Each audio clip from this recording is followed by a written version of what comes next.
Un minuto, un minuto, un minuto.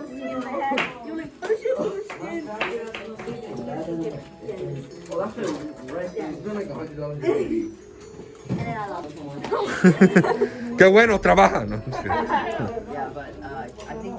Alright, so in this video I'm going to be showing you guys this Industrial Revolution simulation that I did with my class today. As always, there's going to be a link to the lesson and the worksheet that goes along with this simulation in the description of the video. Alright, so I started off the lesson pretty much with getting a whirligig, which is one of these, and showing the students and telling them that this is what we were going to be doing in class today.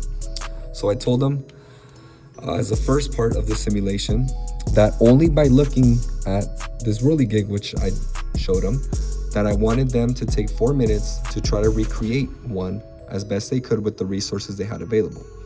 So they were pretty unsuccessful. Some of them were a little ingenious and tried to figure out different ways, looking at it closely, using staples instead of the paper clip that I used in the whirligig, and trying to recreate it as best as possible.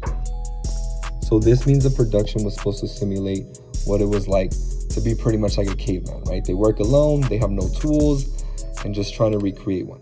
So after doing that, then they answered 3 questions in the worksheet, which was, how many whirligigs were you able to produce? How did you feel doing this part of the activity? And how can we make this better? So after sharing some answers, what we did is we did the second part of the simulation, which is I showed them a video that explained how to make a whirligig. And this was supposed to simulate the cottage industry, right? You have a master and you are an apprentice and you're learning how to do it. So after them learning how to do it, they're supposed to again have 4 minutes and try to do it on their own. So they don't have scissors, right? They don't have that technology yet. I could give them rulers or little things like that that might help them. Definitely instructions, but no more than that. So after this, a couple of students were successful, okay? But those that were successful were only able to make 1 or maybe 2, okay? After that, again, they answer the questions, and then we do the third part of the simulation, which was now factories. So we do here, and this is kind of the main part of the simulation, the main part of the learning, the main part where the students realized why the Industrial Revolution was so significant.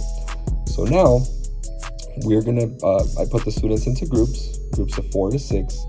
The students, I give them about 2 minutes. They divide up the labor, right? Because one of the components of the Industrial Revolution and factory work was division of labor. So I tell them, okay, get organized, see who's gonna do what in terms of the different steps of how to make a whirligig.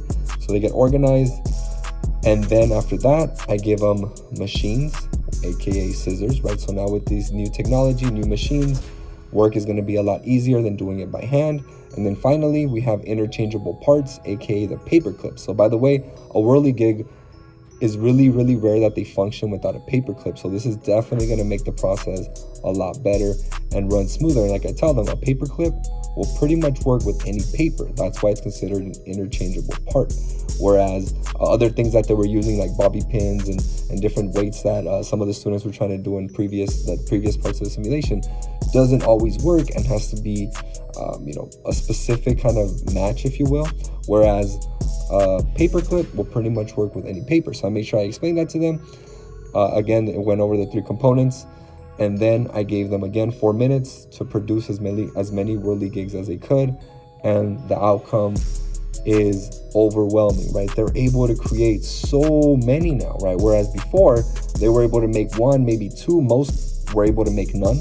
Now I had one group that produced like 100 whirligigs.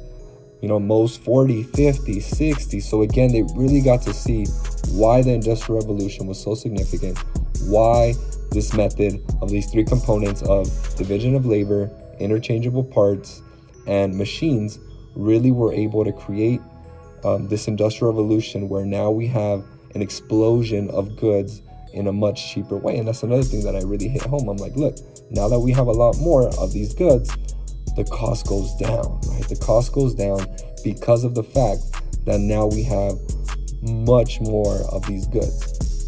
So again, just as with any simulation, it's very important that you do put that worksheet component, where it's times where you stop the simulation, they answer the questions, kind of have a little pause, and then you continue with the next part of the simulation. So with some classes, I actually did a step 4, which was basically adding a supervisor to the factory.